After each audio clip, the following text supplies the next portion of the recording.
Hello, good evening. The Late Show is live. Mr. Tim Vince and myself will be with you for the next hour approximately. We've got quite a lot to share with you tonight, which is interesting because there are things that we were going to do last night. If you watched last night's program, technical issues didn't allow us to actually continue. But nevertheless, we had a very interesting evening. We had lots of response as well from the police. No, I'm only joking. Tim, how are you doing? I'm all right, yeah. Sorry, I dropped my iPhone because you put the title for tonight's programme, To Be or Not to Be. Over to you, Howard. Well, yes, Mr. President. Mr. President, Okay. Exactly. That came up just a few seconds before the show. Exactly. What is tonight's programme going to be about? Well, to be or not to be, Mr. President. And I suppose if there's a doctor in the house, we will get an answer. I like the fact that they call, really, what's the doctor in the house got to do with it? Oh, I see, yeah, Biden. I'm way out of tune thank here. you. Hey, listen, you had a Biden moment then. I did have a Biden moment because he said, Don't walk look, across the that unless Almighty God tells me, I'm still running for president. right. But now Obama has. Yeah, he's told him. Obama's told him tonight that he should reconsider. So now he's got the doctors, Almighty God, and Obama all telling him that maybe, as he's got COVID, he's got to seriously consider quitting the race. Yeah. Well, it's very hard to see how he can continue, let alone the sort of like dementia moments, let's call it that. Yeah, but also his walk at the moment is very unsteady. The optics aren't good, are they? The optics aren't What good. we're seeing, you mean, not what he's seeing. Thank you, Tim. Can I read the to be or not to be quote that I've just pulled up? Why on my not? Go on. phone? To be or not to be, that is the question. Whether 'tis nobler in the mind to suffer the slings and arrows of outrageous fortune, or to take arms against a sea of troubles, and by opposing, end them. To die, to sleep, no more. And by a sleep to say we end the heartache and the thousand natural shocks that flesh is heir to. 'Tis a consummation devoutly to be wished. To die, to sleep, perchance to dream. Aye, there's the rub. For in that sleep of death, what dreams may come when we have shuffled off this mortal coil, must give us pause. Do you know what is so amazing? We have not talked about this, not rehearsed it or anything like that. We only mentioned it literally seconds before we came on air. And I really love the way our producer just put those moments on of Biden. I shouldn't laugh, it's not funny, but it is quite timely. Because I think the whole situation lends itself a little bit to being taken or mocked or made fun of, because it is a ridiculous situation. It's Normally, unbelievable. anybody in this, if I get like that and I don't resign or get off my seat and walk, then you got to kick me out. All right? That's it. Thank you. And we'll do it live. Good We night. have to capture it. No, we have to actually do it and keep the cameras rolling out. Because you wouldn't want it any other way. No, that's true. Oh my goodness, the show must go on. The point is that they knew 4 years ago, they had him buried in a bunker during the COVID times. He didn't even come out on campaign. It's just the anti-Trump vote was so big, he got in. He didn't need to and be then out. they thought, what do we do with him now? Yeah. He slipped on, walking up the steps of the plane quite early on in his presidency, so they knew they had a problem. And this is a train crash waiting to happen, but they've left it so late now that he is on the ticket. The mass media have been backing him right up to the last minute, and they've now got a real issue. Some say, oh, well, Democratic Party's in a better position than the Republicans because they at least have options now. I think maybe our viewers might have something to say. Live at revelationtv.com and the SMS on your screen.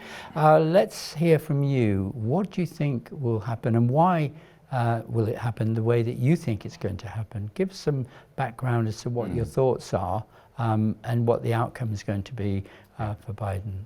Yeah, I think so. Biden.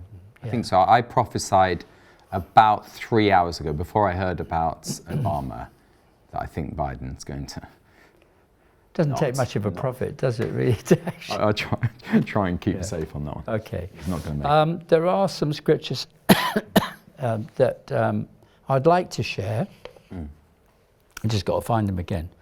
Okay, because we're going to be looking at some of the King's speech that we were going to cover yesterday, and it gives people, and we've had the press obviously had time, and all the talk shows and everything had time to dissect what the King's speech was all about.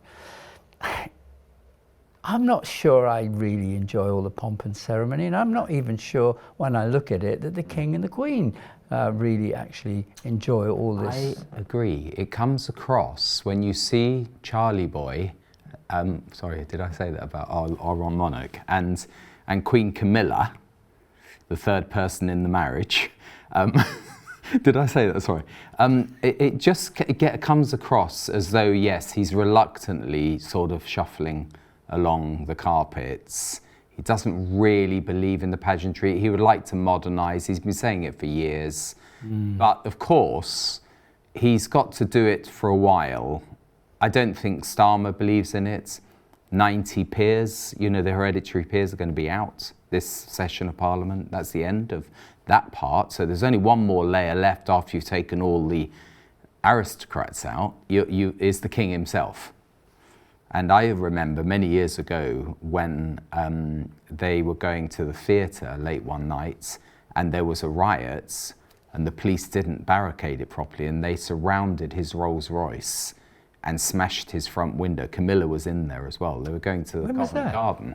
He was not king then. It was probably about 10 years ago, maybe 15 years ago. And I was actually with a couple of aristocrats at the time. And they said, this is revolution. And then you heard someone chanting, off with their heads. I mean, he was joking. No. Oh, yeah, no, off with their heads. And actually, it's a very fine balance between democracy, both here in the UK and the US, and anarchy. Right. Well, we're talking about anarchy. We've got some bits of footage tonight that I would actually give a warning on. Don't try this at home, or don't try this when you're out driving. But it was mainly an article that caught my attention this morning, and I thought, I really need to share it with our viewers, because we have a lot of elderly viewers, and we have a lot of people that might find themselves struggling in a situation where they've been conned into an accident. And looking at the pages in the Mail, page 20 and 21, Tim, it's there which we can see that when this moped rider collided with Helen's car, her first thought was, is he okay? Are you okay? But she was a victim of a cruel new scam, which is epidemic, targeting mothers and lone women drivers and the elderly. Let me put that in as well, Absolutely which is in the terrible article. And so we've got some, what do you call it?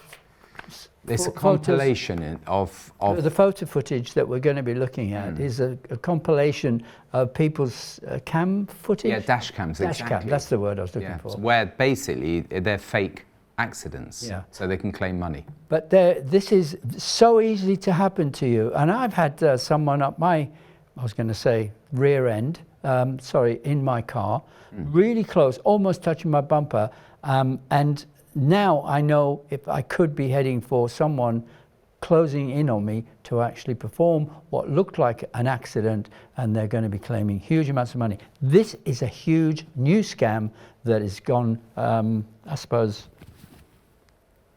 viral in that sense. Yeah. Have a look at these particular videos that we're going to be showing you, but don't try this at home.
I don't know, it does look like anarchy to me. And that chap headbutting the screen, which was that was actually the most effective one of all, because he's going to cut himself up and everything. Yeah. But the ones it where could actually damage his brain. Flopped. Yeah.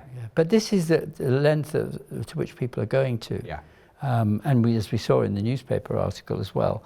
I mean, what happened to us, by the way? So Simone, really? She was coming out onto the A40, I think, M40, and you accelerate when you're coming onto a motorway, and a car overtook her and then slowed down, and she hit it.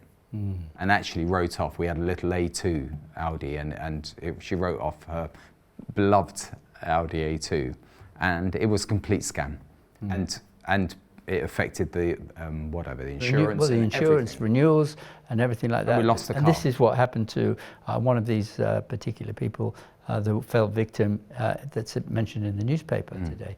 And I just think it's so sad. This is it. This is the one, maybe. One? Is this the one where, so look, he's just deliberately battering the car, didn't know it was on dash cam. Pathetic jump. I mean, he should have headbutted with his... And then somebody here has actually witnessed that. So and he soon says, oh, hang on a sec, I'm being sussed here, I'm getting out of here. Exactly. And then she's calling the police, he's got a bad back. And she's telling him, I've got you on cam. Exactly. And now he rushes off, and now she tries to take a picture of his, registration plate. How wicked is that? Yeah. How wicked.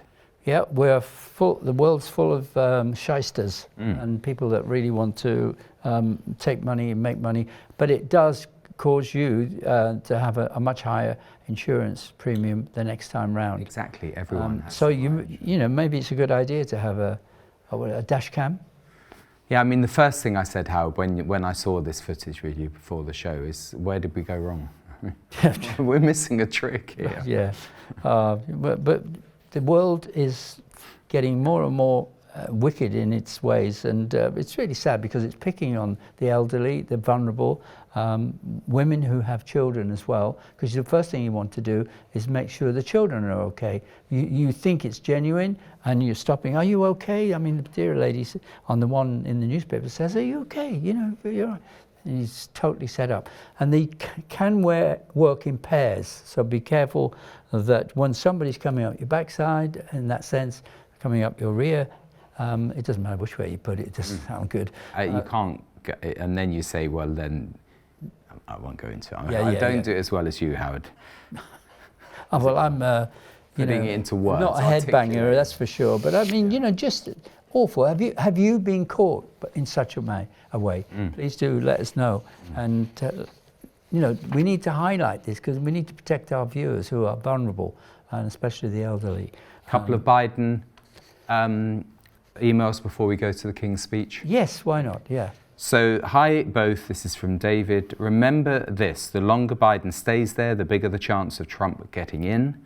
Remove Biden and some other person will step in and win. I vote, keep Biden there, Dave says. And then James says, I just learned in my Swedish lesson, at vara eller inte vara. To be or not to be. Oh, really? Okay. And then Chris says, Biden will be like General Custer, Custer's last stand. May I add here, we might talk about the conversion therapy, Chris, after we've heard the King's speech, because he talks about it. Eddie says, Joe Biden has been forced to pause campaigning after contracting COVID, the first positive result he's had in weeks. That's very good, very good. Good, Eddie. That's doing the rounds, I think. I love it. I think it's inevitable, Will says, that Biden will withdraw from the race. I also wouldn't rule out Trump not running after his near-death experience. The USA is in a dreadfully divided state, and it's difficult to see how some sort of normality in their politics is restored. It is sad. It's a sad and sorrowful state of affairs. And then finally, Paul and Ruth, we really appreciate your biblical stance on the world we live in. I'm sure that Joe Biden will not be president. He is not to be trusted. He shakes hands with Netanyahu and then pledges money for Hamas. Is the Lord pleased with his way of justice? Yeah, so there we are. Yeah. The other thing that was in the news today, which was quite alarming, about the possible Third World War, was going to start with Hezbollah in the north. Oh. Yeah, we've got a double page spread on that one. I don't know whether I've got it here in front of me. Yes, it's Daily Mail, page 24. I don't know whether it's on the screen, but it's there. When I read it, I thought, there we go. What? That's like, because we're always trying to look at something that's not on the front pages, and this definitely wasn't on the front. Maybe it was, actually. As IDF tanks head north to confront the 50,000 strong army of Hezbollah, the Mail meets fearful residents in both Lebanon and Israel. We've got many friends up in the north there, where many say it's a matter of when, not if, a full-scale conflict erupts, dragging in America, Iran, and us. And then it talks about very it in detail. worrying. That's quite. We couldn't have beaten that headline, really, could we? No. But again, all of this points to the fulfillment of Zechariah's chapters 12 through 14, and particularly chapter 14. It is amazing. Talk about dovetailing. I know that was last night, but the events are dovetailing towards the scriptures. It does seem to be happening. Culminating in people siding against Israel and will pay the price for it. I mean, in the Lord actually says something about they will be pulverized. People who come against Israel will be pulverized. Yeah. Mincemeat, we would say in the north. That's right. The other one, and then whoever tries to lift Jerusalem, it's a burdensome stone, and they will be ruptured. That's it. They'll be ruptured. And that's what the world is doing. And they keep going on about the mantra of a two-state solution, of bloodthirsty murderers alongside Israel living side by side. What is that for a two-state solution? They all keep saying that's the only solution. Yeah. Well, they want a one-state solution for themselves and the Jews out. Yeah, which is not going to happen. Right. God has. So how about His word? King's speech? Well, yeah. Let me read a scripture before you do the King's speech, because this is to do with another king. Okay. I just came across it a few minutes before the program, and this is Matthew, I think it's 25. Let me just have a look. Matthew 25 and verses 34 onwards. Then the king will say to those on his right, and we're talking of really the Lord Jesus Christ here, "Come, you who are blessed by my Father, inherit the kingdom prepared for you from the foundation of the world." So right from the time the world was founded, there was a plan to have those separated, the sheep and the goats, as it were. So it was probably at the same time as Adam and Eve actually violated their particular stance for truth and stay with God and instead listen to the devil and his promises. Anyway, it says, why does he say this? Why does Jesus say this? Because the kingdom's been prepared from the foundation of the world. How the definition here is, for I was hungry and you gave me something to eat. I was thirsty and you gave me something to drink. I was a stranger and you invited me in. Naked and you clothed me. I was sick and you visited me, because I was in prison and you came to me. Then the righteous will answer and say, "Lord, when did we see you hungry and feed you, or were you thirsty and give you something to drink?" Perplexed as they are, this is the disciples, no doubt. "And when did we see you as a stranger, invite you in, and you were naked and clothe you? When did we see you sick and in prison?" The king will answer, that's Jesus, and say to them, "Truly I say to you, to the extent that you did it to one of these brothers of mine, even the least of them, you did it to me." Okay, so, but he goes on to say, "Then he will say to those on his left, 'Depart from me, you're accursed ones, into the eternal fire, which has been prepared for you and the devil and his angels. Because I was hungry, and you gave me nothing to eat. And I was thirsty, and you gave me nothing to drink.'" So he's talking about those who didn't react.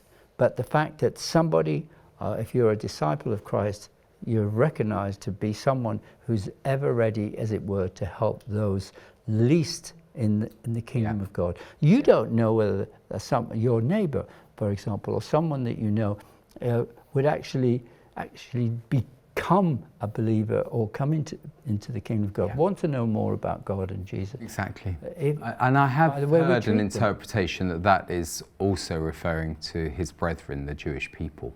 So for us as Christians, Gentile Christians, what do we actually do to the least, the most despised of the Jewish people?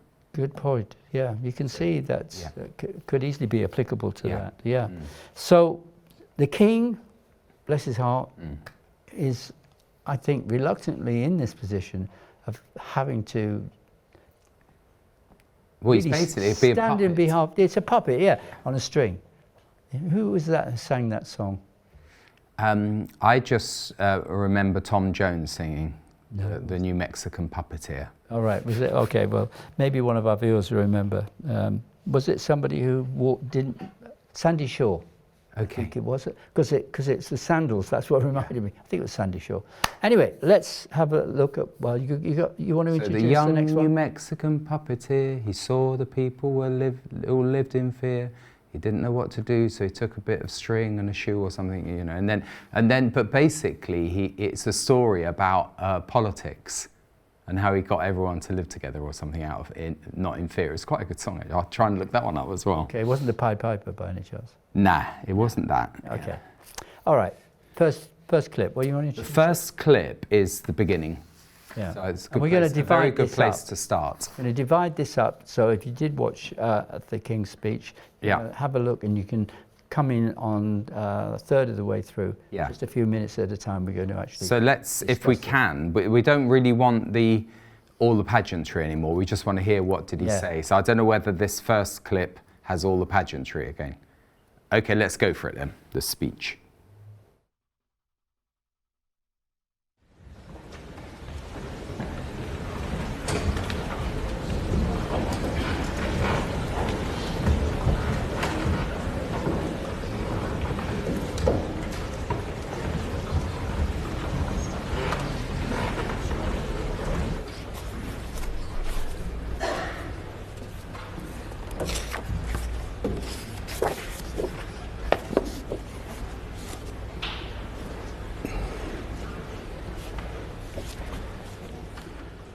My Lords and members of the House of Commons, my government will govern in service to the country.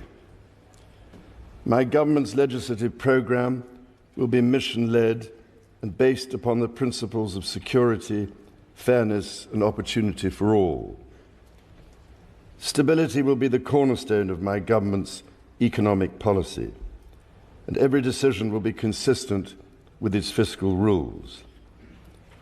It will legislate to ensure that all significant tax and spending changes are subject to an independent assessment by the Office for Budget Responsibility. Bills will be brought forward to strengthen audit and corporate governance alongside pension investment. Securing economic growth will be a fundamental mission. My government will seek a new partnership with both business and working people and help the country move on from the recent cost of living challenges by prioritising wealth creation for all communities. My ministers will establish an Industrial Strategy Council. It is my government's objective to see rising living standards in all nations and regions in the United Kingdom. My ministers will get Britain building, including through planning reform, as they seek to accelerate the delivery of high-quality infrastructure and housing. They will also pursue sustainable growth by encouraging investment in industry, skills, and new technologies. My government is committed to making work pay and will legislate to introduce a new deal for working people, to ban exploitative practices and enhance employment rights. It will seek to establish the appropriate legislation to place requirements on those working to develop the most powerful artificial intelligence models. My government believes that greater devolution of decision-making is at the heart of a modern dynamic economy, and is a key driver of economic growth. And my ministers will introduce an English devolution bill. Legislation will be introduced to give new powers to metro mayors and combined authorities. This will support local growth plans that bring economic benefit to communities. A bill will be introduced to allow local leaders to take control of their local bus services.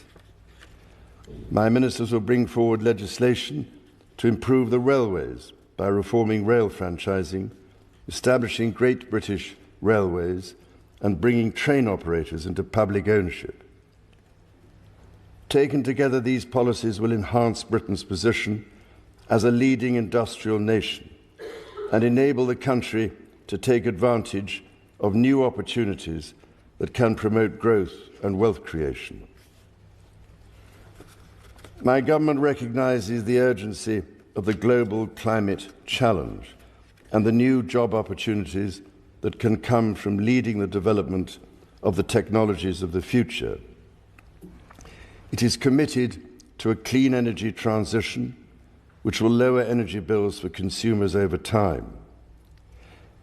A bill will be introduced to set up Great British Energy, a publicly owned clean power company headquartered in Scotland, which will help accelerate investment in renewable energy such as offshore wind. Legislation will be brought forward to help the country achieve energy independence and unlock investment in energy infrastructure. A bill will be introduced to support sustainable aviation fuel production. My government recognises the need to improve water quality, and a bill will be introduced to strengthen the powers of the water regulator. My government will seek to strengthen the border and make streets safer.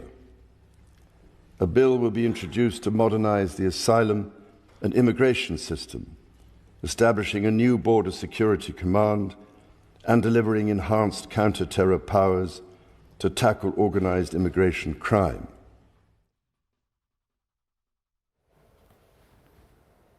You may or may not have any comments on that one. I listened to the first point about the OBR, and the OBR, Office for Budget Responsibility, is going to be given more powers. In other words, those who are democratically elected are getting less powers, and Keir Starmer, the former civil servant, is giving more powers to the civil service. That's the way I take it. But there was a few other things. I think you were listening intently, Howard, making notes. Yeah, yes, I have. More housing, more transport, the buses and trains, and renewable energy, offshore, and something about, I thought I caught that right, aviation fuel production. Yeah, it's going to be more green friendly. Talking about Greens, the Greens, their idea when they were doing their pre-election campaigning, they were talking about, and it was a ridiculous situation on one of the talk radios, they're going to tax at great cost a flight.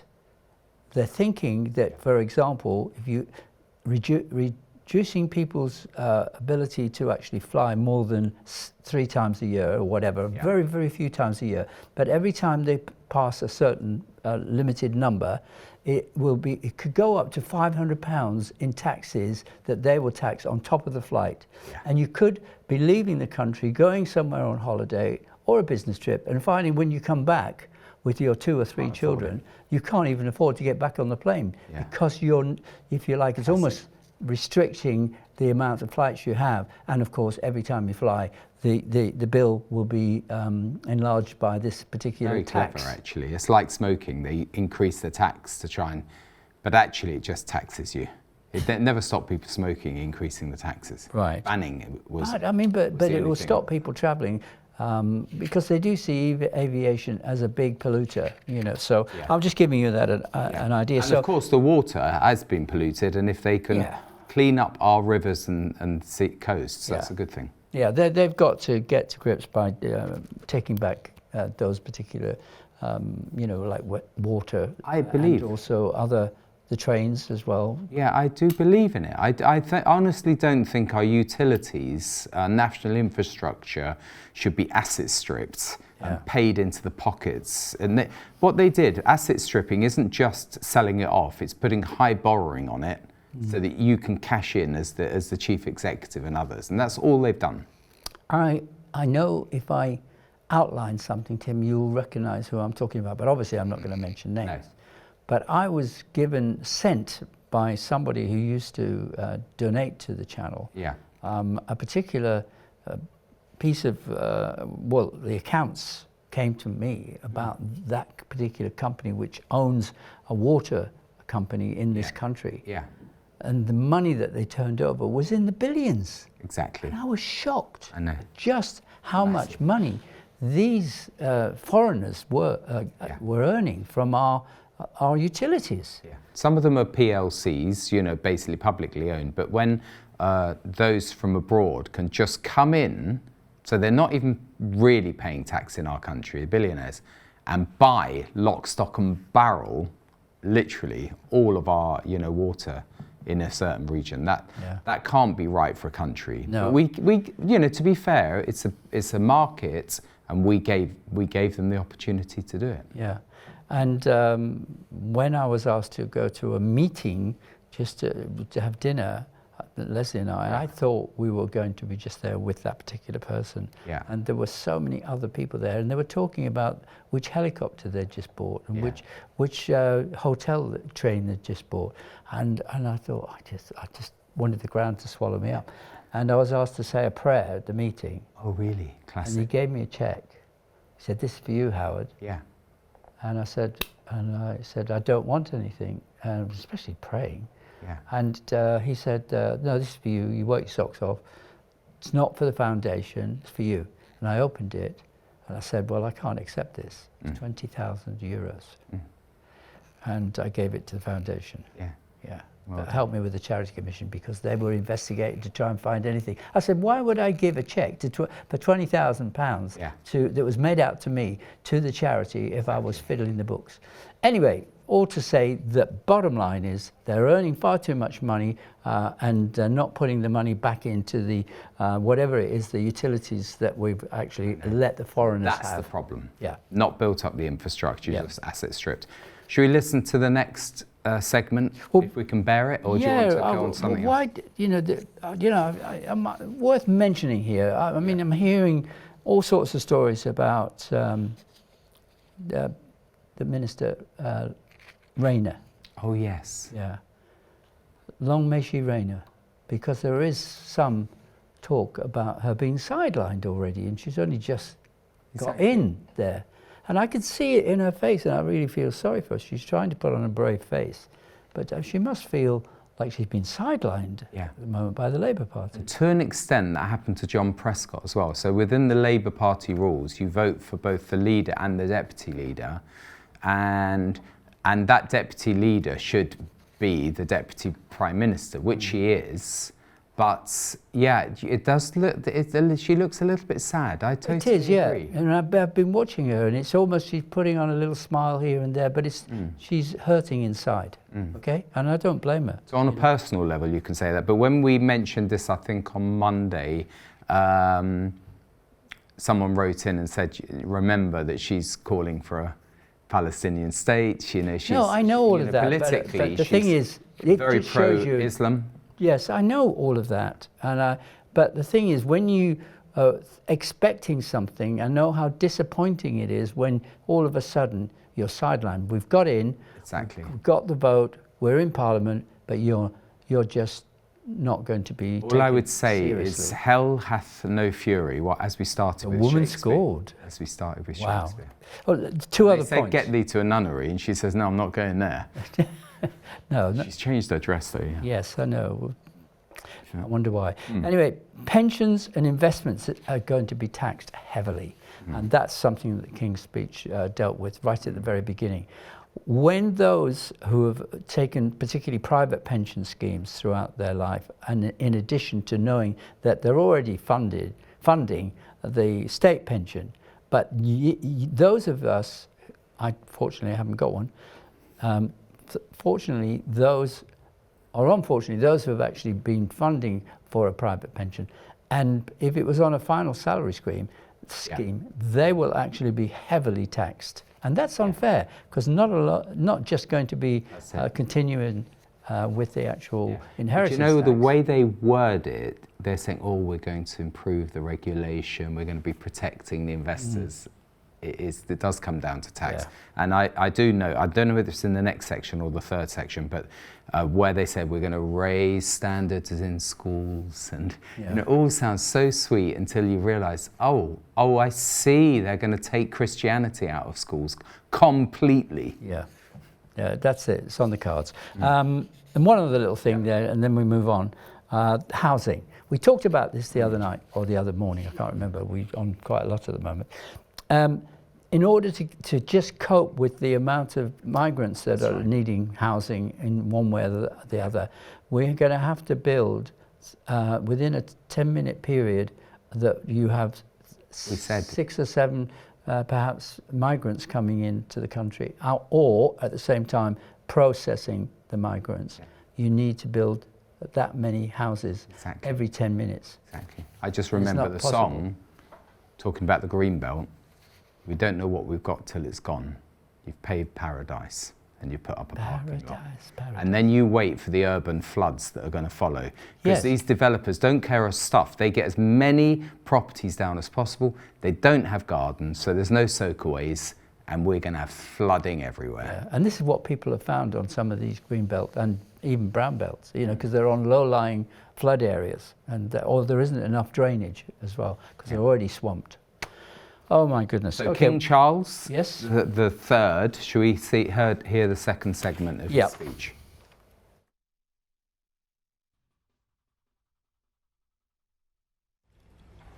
Legislation will be brought forward to strengthen community policing, give the police greater powers to deal with antisocial behaviour, and strengthen support for victims. Measures will be introduced to improve the safety and security of public venues and help keep the British public safe from terrorism. My government will bring forward plans to halve violence against women and girls.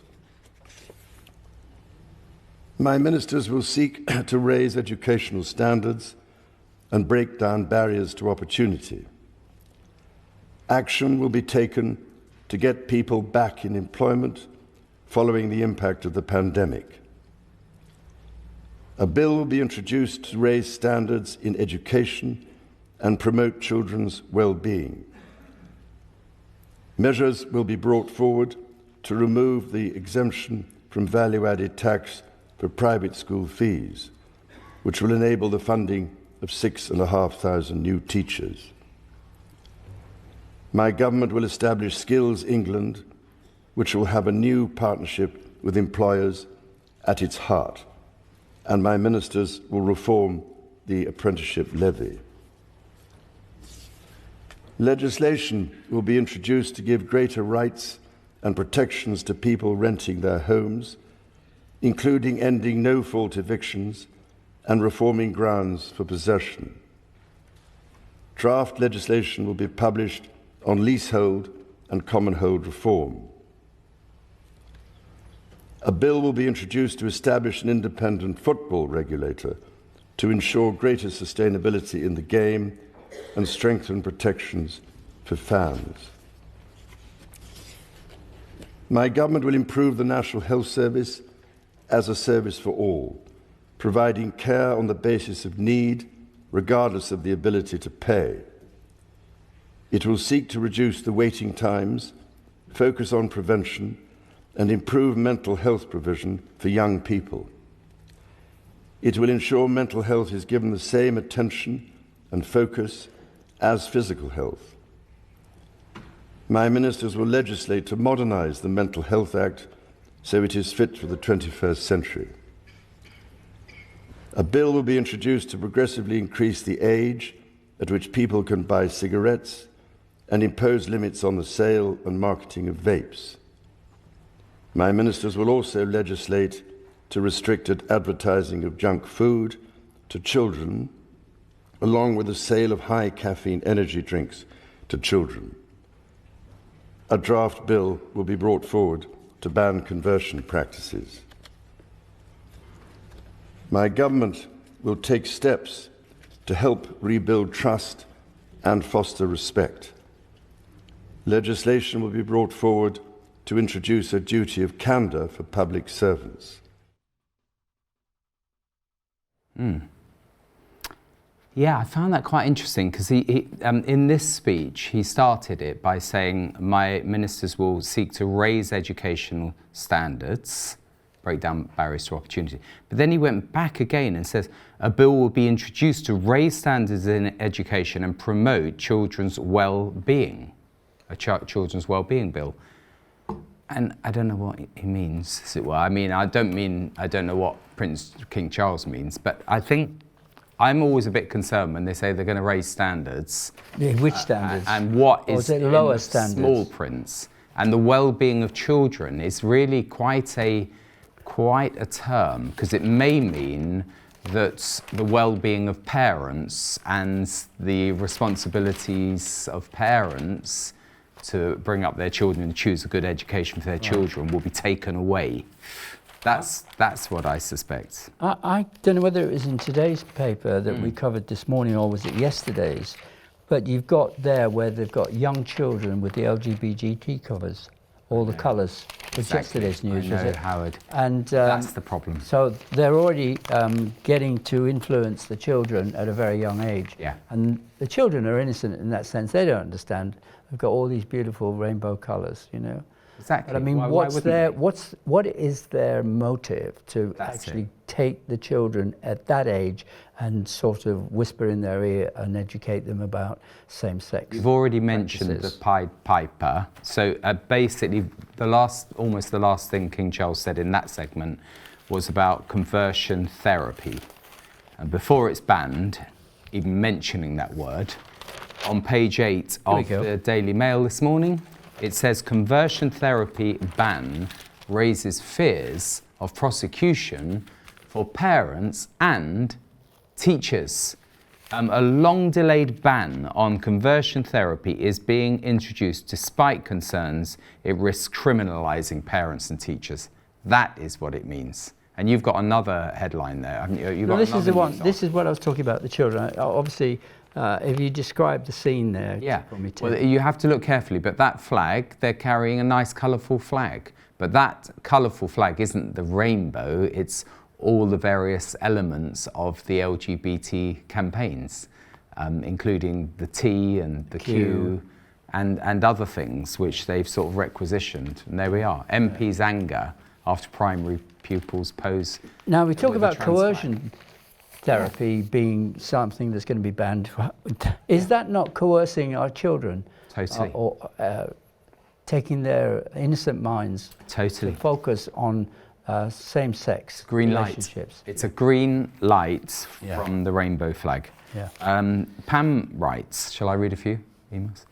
Pam writes, I was overjoyed to hear Donald Trump give God the credit for his near-death experience. I always thought he would have continued to be president, as he was always openly pro-Israel, wanted to move their embassy to Jerusalem, stop millions being given to the Palestinians, which was used for dubious means, and this was resumed within weeks of Biden becoming president. That's true, Pam.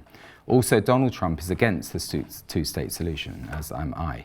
I believe all the trouble since the 7th of October would have been avoided if Biden had openly backed Israel that day and demanded the hostages be released. God alone knows his plans, that's God's plans, and uses these leaders to fulfill them. We can only watch and pray that his will alone will be done. Love the programme. From Pam. And Amanda says, thank you for everything you do at Revelation TV. After seeing the dash cam footage, I have just bought a dash cam. Well done. Well done. That's a good idea. Deb says, not much longer, lads. All will change soon. This has to be. Too much suffering, evil. The great chastisement is on our doorstep. I'm the most despised, especially by jealous, covetous Christians. Thank you, Tim Howe, for pouring out your lives to be at the front line, the forefront. And Anonymous says, and King Charles thought, I am looking forward to my asparagus soup for lunch and a wee dram this afternoon. Okay. We're running short of time apparently to get the last one in, but very, very quickly on what was just spoken there by the King.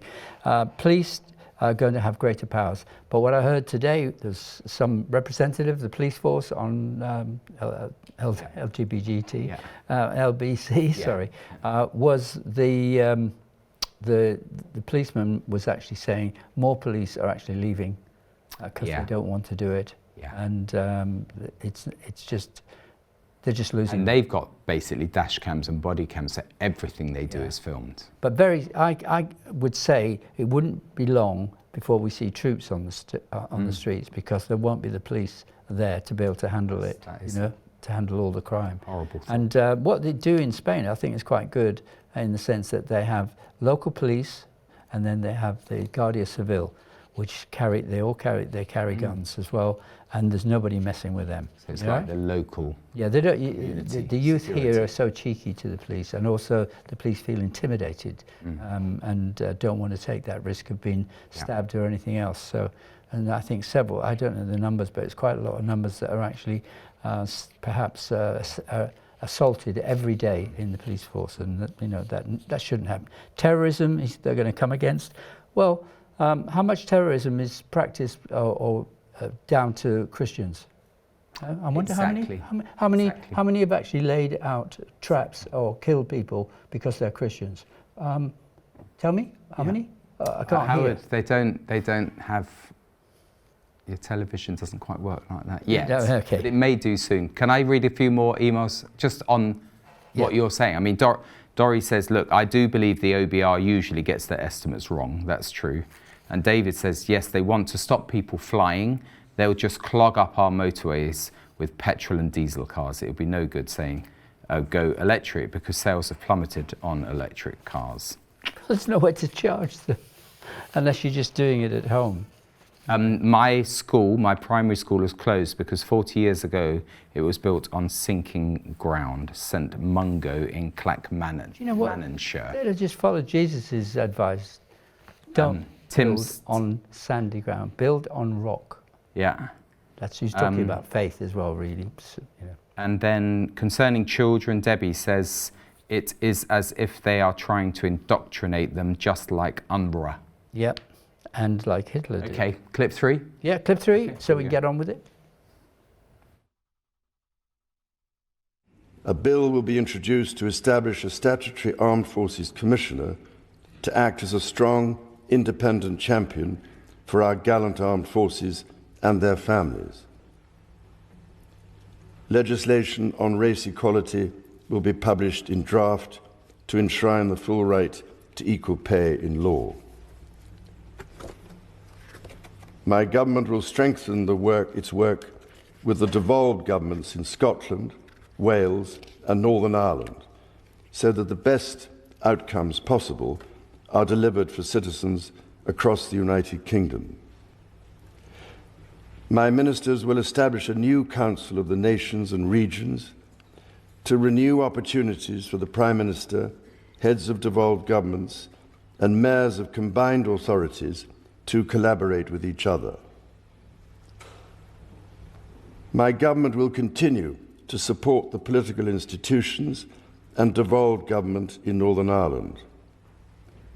In consultation with all parties, measures will be brought forward to begin the process of repealing and replacing the Northern Ireland Troubles Legacy and Reconciliation Act 2023.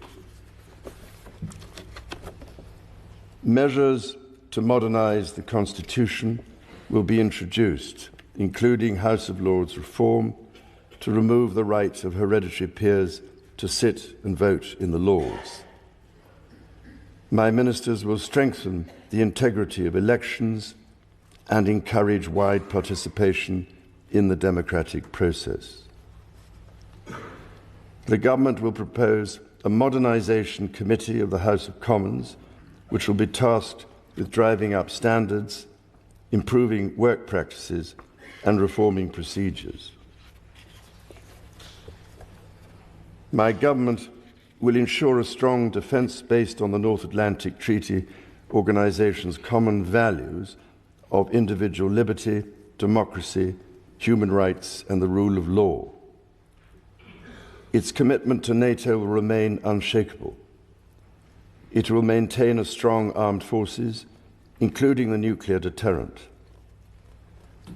To ensure that the United Kingdom's defence capabilities are matched to the changing nature of global strategic threats, my government will conduct a strategic defence review. My government will continue to give its full support to Ukraine and its people, and it will endeavour to play a leading role in providing Ukraine with a clear path to NATO membership. My government will seek to reset the relationship with European partners and work to improve the United Kingdom's trade and investment relationship with the European Union. My ministers will seek a new security pact to strengthen cooperation on the mutual threats faced by the United Kingdom and the European Union. My government will play its part in trying to secure long-term peace and security in the Middle East. It is committed to a two-state solution with a safe and secure Israel alongside a viable and sovereign Palestinian state. Later this week, my government will host the European Political Community meeting at Blenheim Palace. The Queen and I look forward to our visit to Samoa alongside the Commonwealth Heads of Government meeting in October and our visit to Australia.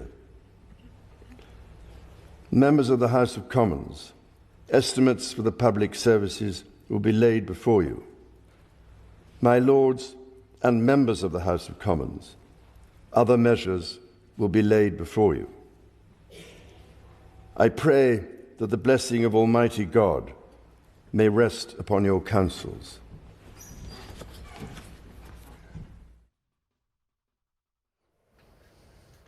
Just want to make one comment, Howard, on this sort of increased state control, and it's in the Times newspaper today. Andy Burnham, Mayor of Manchester, faces questions over basically lending £745 million of public money to developers, and 100 and something like 40 million just to one. I was in Manchester last week, that's why I wasn't here, and there's skyscrapers everywhere.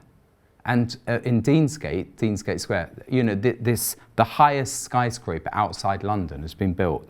£140 million of public money. So in other words, can you trust the state? Well, I was going to say, are these secure loans? Are they? Well, it doesn't really matter, but it is government absolutely just. But surely the motive using our money would be honourable and trying to bring more housing in one way or another. I suppose some of the high-rise buildings could be apartments as well. Yeah, absolutely. Yeah. It's just, I just found it. So I suppose if they've got the money, I don't know where they get the money from, because I thought we were strapped for cash as a country.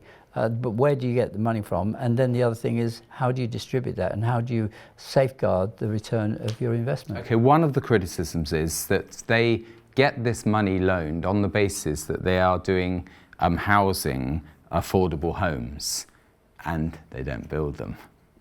But they've still got the money, they've still sold off the flats. How do you actually force them to honour their word? And, you know, we've had it down in our area for years. Pfizer's had a massive factory down in Sandwich, and they had 10,000 employees. All the roads were built for them, the port was built for them, then they left. It was probably too much port. Race equality was mentioned there as well. What about the Windrush fiasco? I mean, that was a shameful episode. Yes, it was. In British history. And I think that's really shows up our country if people come, decent people come here. Many of them Christians, by the way. And many of them have been there for 2 or 3 generations. Decades. Yeah. And they never got passports. Yeah. And now they were being shipped out, until the scandal came to light. Okay, then you've also got the hereditary peers are now going to disappear over the summer. Yeah, as I say, that's like the final layer. I mean, the church being disestablished, I think, is a big factor, but there's a couple of layers before Britain as we know it, Jim, is no more. Well, I'll read a few more of those points, just have some emails ready as well very quickly. Also, defence review. Well, the thing is, how are we going to bring and introduce young people? Generation Z does not want to fight and does not want to come in the army. That's the impression that we get. We want to improve trade with the EU. The German minister that spoke out today was saying, we've got so many migrants, far more than you. Why are you coming to talk to me? Do you want some more migrants? Because you're not even anywhere near the volume that we're dealing with. Okay, so that was that. Challenge. And a two-state solution, that will never, it'll end in tears. Yeah. So Cynthia says, whoever filmed the King's speech needs some lessons in filming. The picture of Charles was all distorted. Cynthia also writes, I'm sorry, but it's okay, the King speaking all these things out. But at the end of the day, people will run their lives how they want. And then Jean writes, if King Charles wishes to improve in people's lives and in the nation, then there is one simple answer. Bring God back into the nation and let him rule our nation. Yeah. Howard. Okay. Well, there's many things in the scripture that you could pick on, but we're running out of time. But the best way that you can actually get to know what's going on is to read your Bible. Read it from beginning to end. I challenge you. It will enlighten you and it will save your life. And it will give you hope for the future. At the very, very least.